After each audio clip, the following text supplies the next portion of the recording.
Recently మనం ఒక discussion చేసినప్పుడు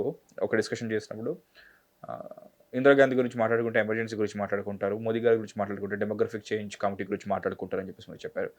సో మేబీ 2026లో ఎమర్జెన్సీ గురించి కూడా మాట్లాడుకుంటారేమో apart from demographic change committee. ఎందుకంటే ఎమర్జెన్సీ రాబోతుందని చెప్పేసి అంత ఖచ్చితంగా బల్లగుద్ది మరీ చెప్తుంది. బికాస్ లైక్ ఇంటెలిజెన్స్ రిపోర్ట్ నుంచి వచ్చిన ఇన్ఫర్మేషన్ అండ్ చాలా చాలా రిలయబుల్ సోర్సెస్ నుంచి నాకు ఇన్ఫర్మేషన్ వస్తుంది. గత 3 సంవత్సరాలుగా వస్తుంది.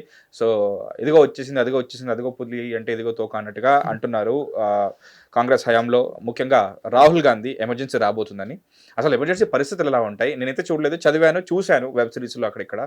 నిజంగా ఇప్పుడు రాబోతే మనం ఎలా సంసిద్ధంగా ఉండాలి, రాబోతున్న మార్పులు ఏంటి? సో మీరు ఎలా రెడీగా ఉన్నారు, నేను ఎలా రెడీగా ఉండమంటారు, మీరు చెప్పండి. ఎమర్జెన్సీ బీజేపీ అయితే పెట్టదు, మోదీ గారు చచ్చినా పెట్టరు. ఆయన బెంగాల్లో కార్యకర్తలు చనిపోతేనే రాష్ట్రపతి పాలన పెట్టమంటే పెట్టని వ్యక్తి ఆయన. ఢిల్లీలో 1.5 పాటు దేశ రాజధానిని హోస్టేజ్ గా తీసుకుంటే ఒక్క లాఠీ జులిపించలేదు వాళ్ళ మీద. అసలు రాష్ట్రపతి పాలన అంటే ఏంటి, ఎమర్జెన్సీ అంటే ఏంటి, కొంచెం లైక్ ఏమి హక్కులు ఉండవు, అసలు ఏముండవు. ఇంకా ఇష్టారాజ్యం భర్తుడి పట్టం ఏమన్నా చేసేయచ్చు ఎమర్జెన్సీ పెడితే. ఏంటది ఇష్టారాజ్యం? భర్తుడి పట్టం అంతే. మనకి ఎమర్జెన్సీ ఇప్పుడు ఇక్కడ ఏం చేశారు, పోస్ట్ స్టెరిలైజేషన్ చేశారు. పార్లమెంట్ ఆమోదం లేకుండా మనకి కాన్స్టిట్యూషన్ లో సెక్యులరిజం అని సోషలిజం అని యాడ్ చేసేసారు. ఏమన్నా చేయొచ్చు అలా. సో పాయింట్ ఏంటంటే రాహుల్ గాంధీ ఫస్ట్ థింగ్ ఏదైతే వాళ్ళ పార్టీ బ్లాక్ మార్క్ ఉందో అది మోదీ గారికి ఇవ్వాలని చూస్తున్నారు. తన కార్యకర్తలు చనిపోతేనే ఆయన ప్రభుత్వాన్ని రద్దు చేయలే. మనం ఇందిరాగాంధీ ఎన్ని ప్రభుత్వాన్ని రద్దు చేసేసింది. మాట్లాడితే ఇక్కడ కూడా నిజానికి ఎన్టీఆర్ది ఏం చేసినా మనకి తెలిసిందే కదా, నాదెండ్ల భాస్కర్తోని. అది మనకి ఇంకా అందరికీ తెలిసిందే. అది మోదీ గారు ఏం చేశారు అక్కడలా ఇప్పటివరకు? ఆయన డెమోక్రటికల్ ఆయన ఏ రాజకీయాలు అనేవి ఎత్తుకుపోయితే అందరూ వేస్తారు. కానీ కాంగ్రెస్ దానిలో ప్రభుత్వాన్ని రద్దు చేసేసినట్టుగా బీజేపీ ఏ ప్రభుత్వాన్ని రద్దు చేసి మళ్ళీ ఎన్నికలకు పంపింది? 12 ఏళ్లలో మోదీ గారు ఒక్క ప్రభుత్వాన్ని అలా రద్దు చేయలేదన్న. ఒక్క రాష్ట్రంలో రాష్ట్రపతి పాలన పెట్టలే. రాష్ట్రపతి పాలన పెట్టిన ఒకే ఒక రాష్ట్రం ఏంటనేది ఆయన రాష్ట్రమే. ఆయన పార్టీ అధికారం ఉన్న రాష్ట్రం మణిపూర్లో. ఇంకెక్కడా పెట్టలేదు ఆయన. దానికి ముందు 1-2 సార్లు పెట్టారనుకుంటే but not like they expected, వాళ్ళు ఎక్స్పెక్ట్ చేసినట్టు కాదు. సో రాష్ట్రపతి పాలన ఆర్ ఎమర్జెన్సీ ఇవి చాలా అసలు impossible tasks. Impossible. Rahul Gandhi పగటికాలకు అంటున్నారు. ఐ థింక్ ఆయనకి స్లీప్ డిప్రైవ్డ్, షుగర్ లెవెల్స్ తక్కువైతే మనిషి హాలోసినేషన్ చేస్తారంటారు. ఐ థింక్ ఆయనకి అలాంటిది ఏదో సమస్య ఉన్నట్టు, అందుకనే ఇవన్నీ అంటున్నారు. ఆన్ లైటర్ నోట్ ఇది. On serious note, Rahul Gandhi నిజానికి చెప్పాలంటే ఆయన మూడు పేర్లు ఎత్తారు. ఐబీ చీఫ్, దాని తర్వాత సిఈసి చీఫ్ ఎలక్షన్ కమిషనర్, జ్యుడిషియరీలోని ఇంపార్టెంట్ పీపుల్. ఆయన ఈ ఇచ్చిన వాళ్ళు కూడా ఎంత తెలివైన వాళ్ళంటే ఐబీలో హెడ్డే మాట్లాడారు ఈయనతో, రాహుల్ గాంధీతో.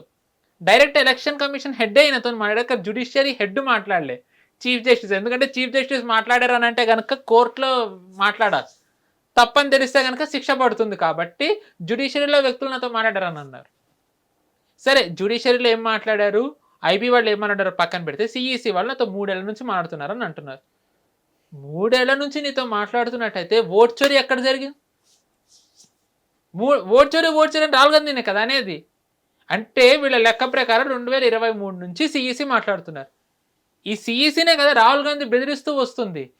ఈ సిఈసికి వాలంటీర్ రిటైర్మెంట్ తీసుకుని సర్వీస్ అయిపోయిన తర్వాత కూడా నేను సిఈసిని వదలనని, సిఈసి అంతు చూస్తానని ఎన్నెన్నన్నారు సిఈసిని. ఓట్ చోరీ జరిగిందని చెప్పి రాహుల్ గాంధీ అంటారు. ఎక్కడ జరిగింది మరి ఓట్ చోరీ? మొత్తం సిఈసి వాళ్ళు వీళ్ళకి చెప్తూ ఉంటే పోనీ చెప్పినాం, మరి బయట పెట్టాలి కదా. బయట ఏమైనా పెట్టారైనా? ఈయనేం పెట్టలే. ఐబీ చీఫ్ ఈయనకెందుకు చెప్తారు? అండ్ ఇక్కడ కూడా ఒక కామన్ థింగ్ ఏంటంటే ఐబీ చీఫ్ ఈయనకి చెప్తారు, ఐబీ చీఫ్ కేజ్రీవాల్కి చెప్తారు. కేజ్రీవాల్ కూడా 2027లో అసెంబ్లీ ఎలక్షన్లో అప్పుడు గుజరాత్లో నాకు ఐబీ వాళ్ళు ఫోన్ చేశారు, మీరు ఇన్ని సీట్లలో గెలుస్తున్నారు, అన్ని సీట్లలో గెలుస్తున్నారని చెప్పారని చెప్పి కేజ్రీవాల్ అన్నాడు. తీరా చూస్తే వాళ్ళకి ఏమీ రాలేదు, అక్కడ 5 సీట్లు ఎన్నో వచ్చాయి అంతే.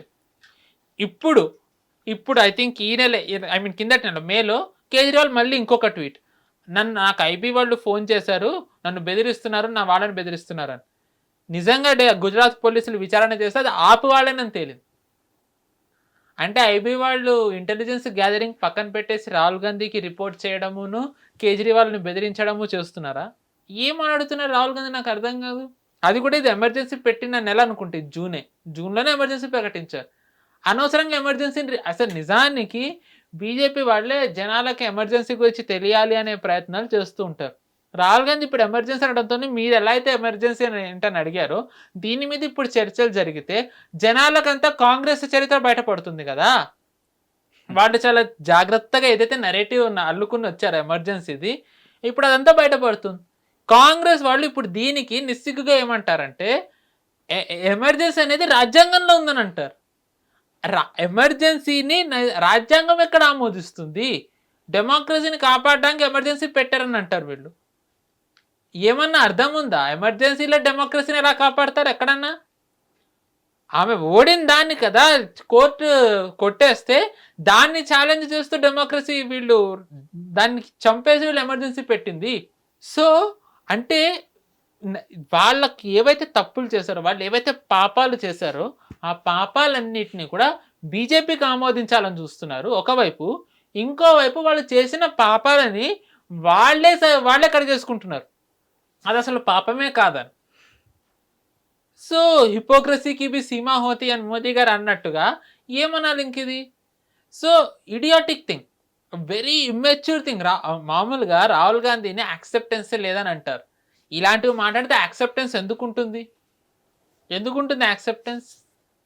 అండ్ ఆయన టైమింగ్కి 2 కారణాలు అనుకోవచ్చు అండి. ఒకటి ఏంటి అంటే సిజేపీకి బాగా లైమ్లైట్ వస్తుంది. అంటే బీయింగ్ అన్ ఎల్ఓపి నిజానికి ఈయన టాప్లో ఉండాలి, కానీ సిజేపీ లైమ్లైట్ తీసేసుకుంటుంది, కేజ్రీవాల్ తీసేసుకుంటున్నారు.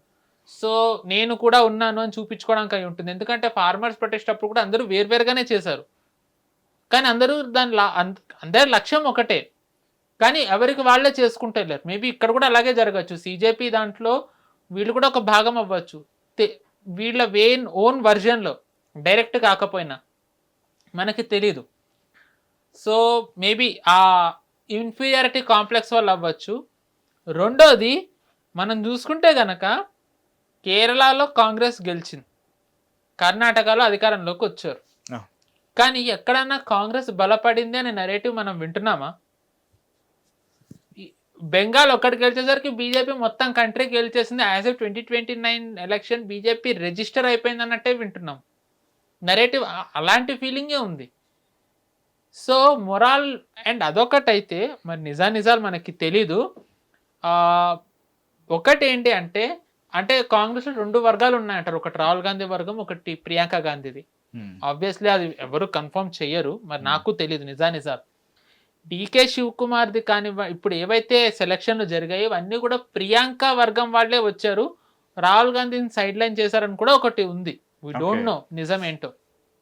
సో మరి క్యాడర్ని బూస్ట్ తన ఇంకా రేస్లో ఉన్నానని చెప్పుకోవడానికి చేసి ఉండొచ్చు, వీ డోంట్ నో. ఆబ్వియస్లీ ఇలాంటివి ఉంటే కనుక వీళ్ళు బయటకు వచ్చి ఎక్కడ కన్ఫర్మ్ చేసుకోరు. సో అండ్ అదొకటైతే ఈ మధ్యకాలంలో మనం చూసుకుంటే ప్రియాంక గాంధీ పార్లమెంట్లో మాట్లాడిన దానికి పాజిటివ్ రెస్పాన్స్ వస్తుంది రాహుల్ గాంధీ మాట్లాడిన దానికంటే.